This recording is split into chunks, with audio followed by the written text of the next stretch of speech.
نبی کریم صلی اللہ علیہ وسلم نے ابو ذر رضی اللہ عنہ سے فرمایا، میں تو تجھے بہت کمزور دیکھ رہا ہوں اور تیرے لیے وہی پسند فرماتا ہوں جو خود اپنے لیے چاہتا ہوں۔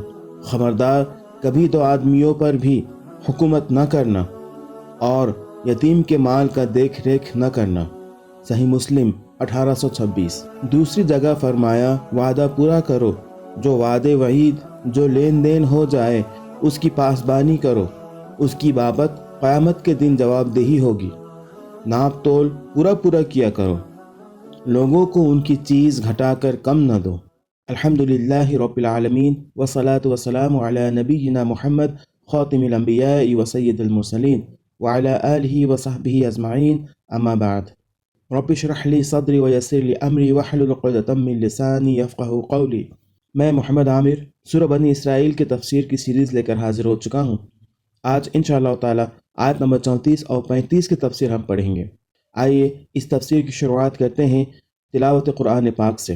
اعوذ باللہ من الشیطان الرجیم، بسم اللہ الرحمن الرحیم۔ ولا تقربوا مال اليتيم إلا بالتي هي أحسن حتى يبلغ أشده وأوفوا بالعهد إن العهد كان مسؤولا وأوفوا الكيل إذا كلتم وزنوا بالقسطاس المستقيم ذلك خير وأحسن تأويلا۔ ولا تقربوا مال الیتیم الا باللتی ہی احسن، مال یتیم کے پاس نہ بھٹکو مگر احسن طریقے سے، حتی یبلغ اشدہ، یہاں تک کہ وہ اپنی جوانی کو پہنچ جائے۔ احسن طریقہ یہ کہ ہر طرح اس کی حفاظت کرو، اسے کسی کاروبار میں لگا کر بڑھانے کی کوشش کرو۔ جب وہ جوان ہو جائے تو اس کا مال اس کے سپرد کر دو یا اس سے اجازت لے کر کاروبار کرو۔ یہ بھی محض ایک اخلاقی ہدایت نہ تھی، بلکہ آگے چل کر جب اسلامی حکومت قائم ہوئی تو یتیموں کے حقوق کی حفاظت کے لیے انتظامی اور قانونی دونوں طرح کی تدابیر اختیار کی گئیں، جن کی تفصیل ہم کو حدیث اور فقہ کی کتابوں میں ملتی ہے۔ پھر اسی سے یہ وسیع اصول اخذ کیا گیا کہ اسلامی ریاست اپنے ان تمام شہریوں کے مفاد کی محافظ ہے جو اپنے مفاد کی خود حفاظت کرنے کے قابل نہ ہوں۔ نبی صلی اللہ علیہ وسلم کا ارشاد، انا ولی من لا ولی لہ، میں اس ہر شخص کا سرپرست ہوں جس کا کوئی سرپرست نہ ہو، اسی طرف اشارہ کرتا ہے، اور یہ اسلامی قانون کے ایک وسیع باب کی بنیاد ہے۔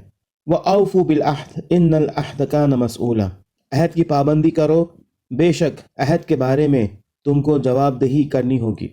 اس میں وہ عہد شامل ہے جو اللہ تعالیٰ سے یا بندوں سے کیا جائے، کیونکہ عہد کے متعلق سوال ہوگا، اور جو عہد و اقرار توڑے گا اسے سزا ملے گی۔